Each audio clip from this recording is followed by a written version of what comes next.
Leviticus 14. Yahweh spoke to Moses, saying, This shall be the law of the leper in the day of his cleansing. He shall be brought to the priest, and the priest shall go forth out of the camp. The priest shall examine him, and behold, if the plague of leprosy is healed in the leper, then the priest shall command them to take for him, who is to be cleansed, 2 living clean birds, and cedar wood, and scarlet, and hyssop. The priest shall command them to kill one of the birds in an earthen vessel over running water. As for the living bird, he shall take it, and the cedar wood, and the scarlet, and the hyssop, and shall dip them and the living bird in the blood of the bird that was killed over the running water. He shall sprinkle on him who is to be cleansed from the leprosy 7 times, and shall pronounce him clean, and shall let the living bird go into the open field. He who is to be cleansed shall wash his clothes, and shave off all his hair, and bathe himself in water, and he shall be clean. After that he shall come into the camp, but shall dwell outside his tent 7 days.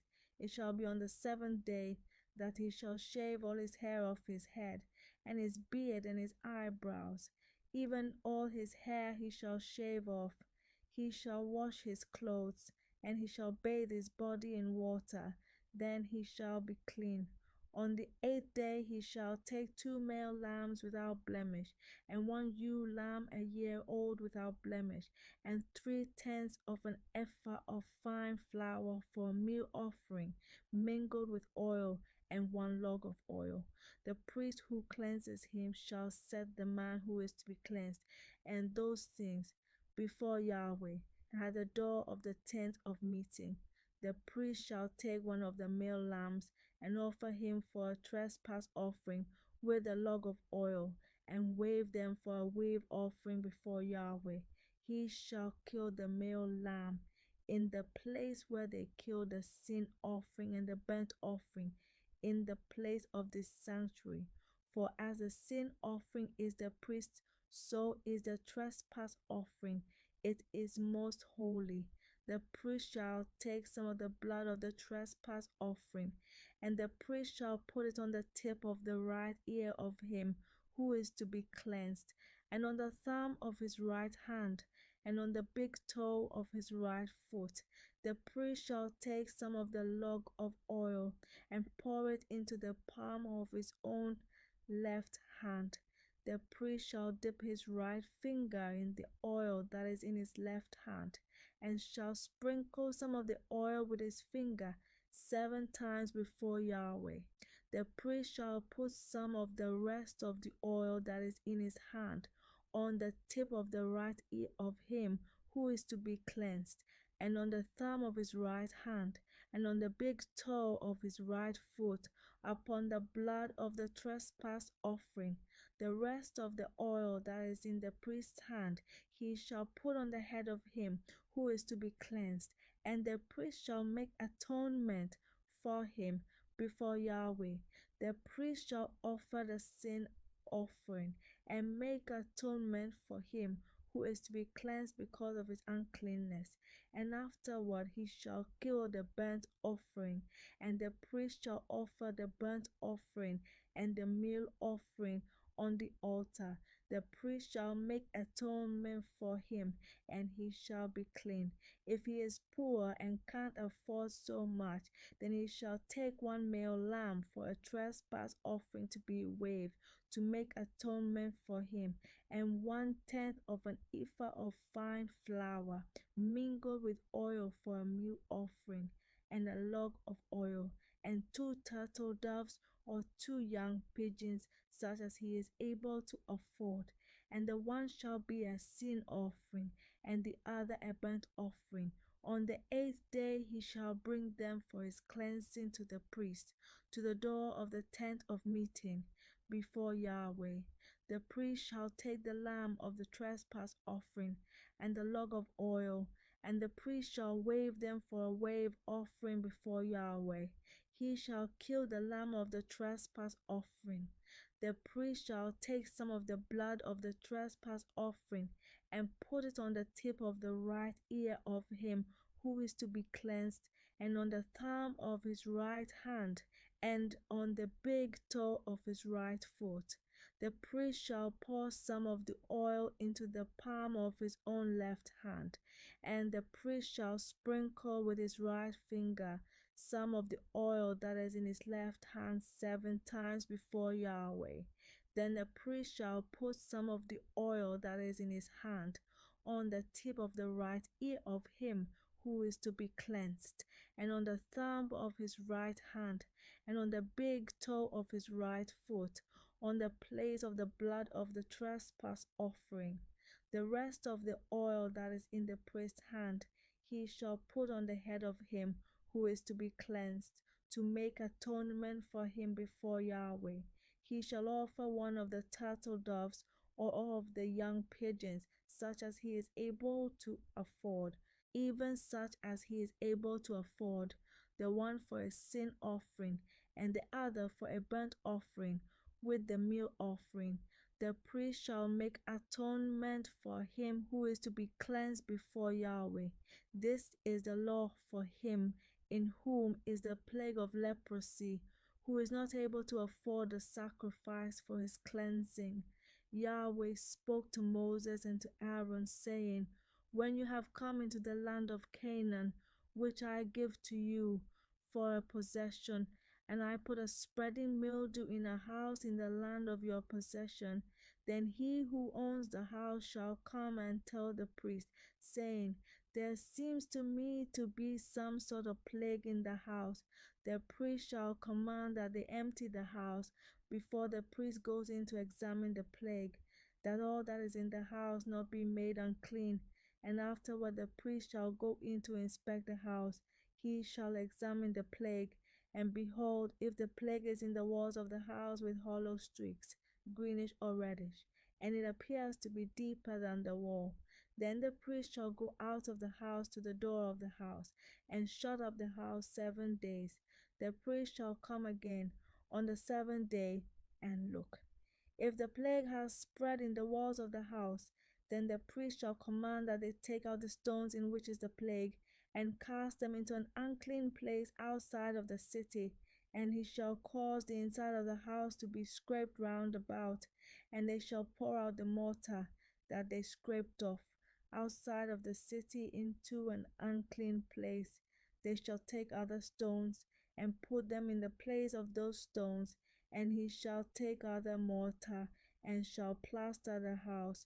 If the plague comes again and breaks out in the house, after he has taken out the stones, and after he has scraped the house, and after it was plastered, then the priest shall come in and look.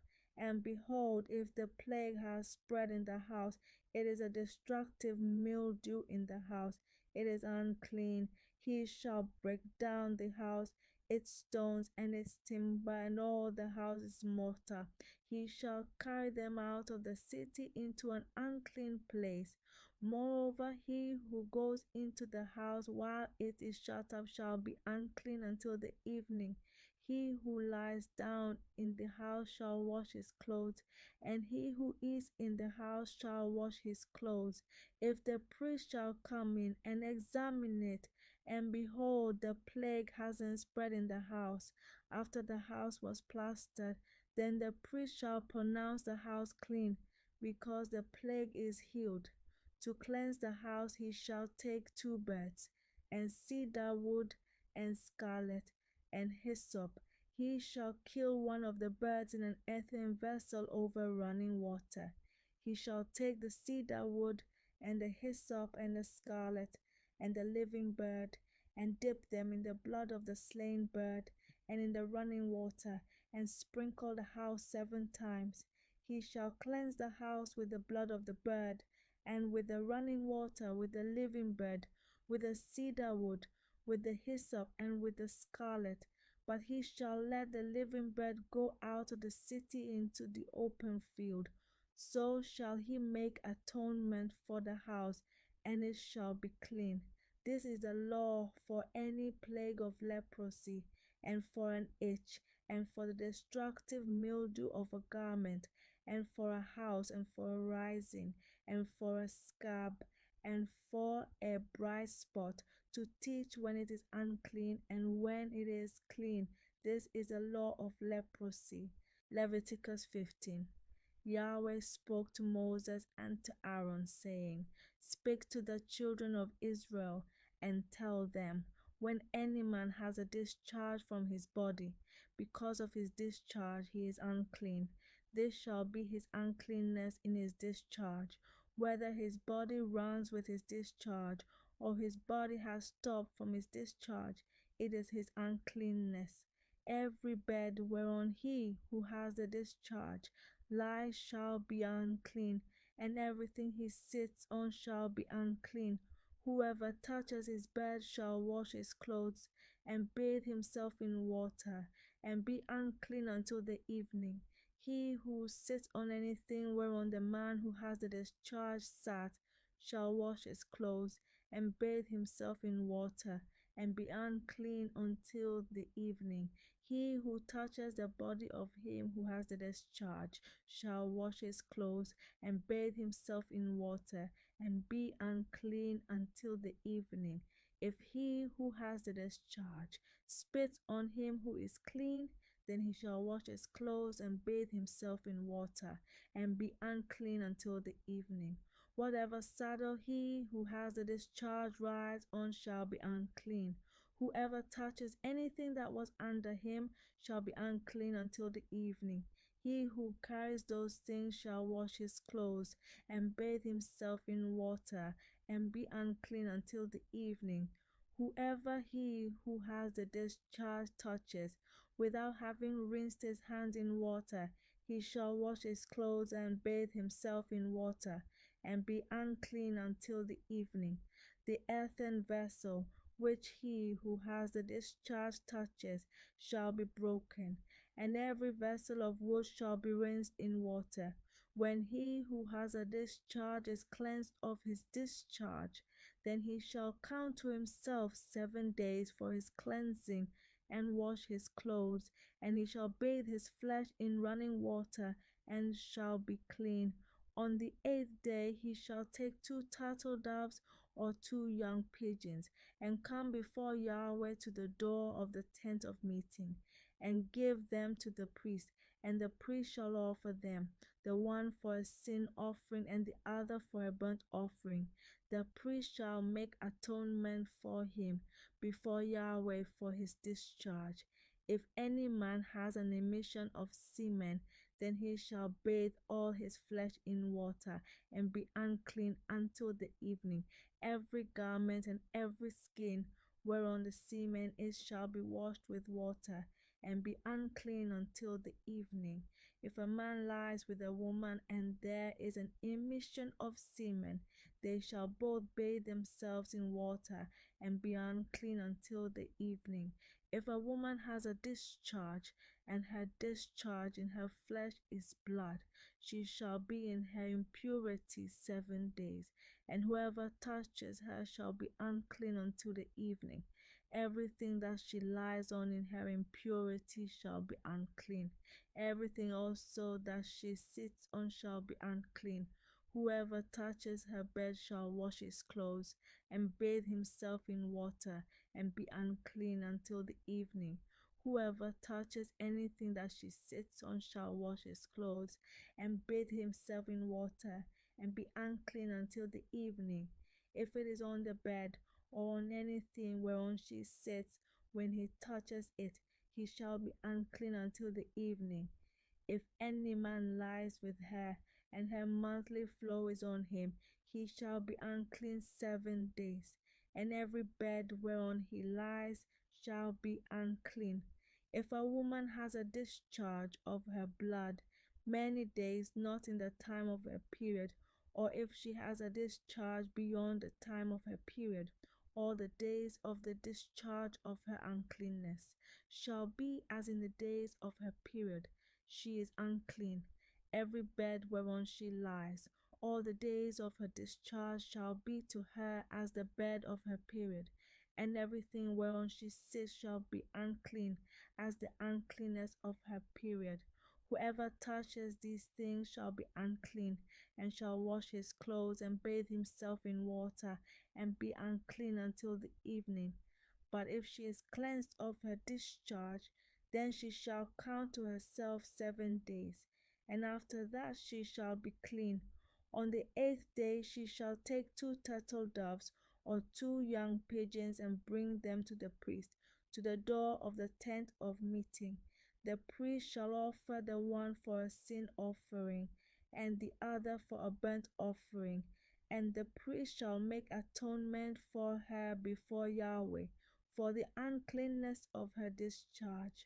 Thus you shall separate the children of Israel from their uncleanness, so they will not die in their uncleanness when they defile my tabernacle that is in their midst. This is the law of him who has a discharge, and of him who has an emission of semen, so that he is unclean thereby, and of her who has her period, and of a man or woman who has a discharge, and of him who lies with her who is unclean.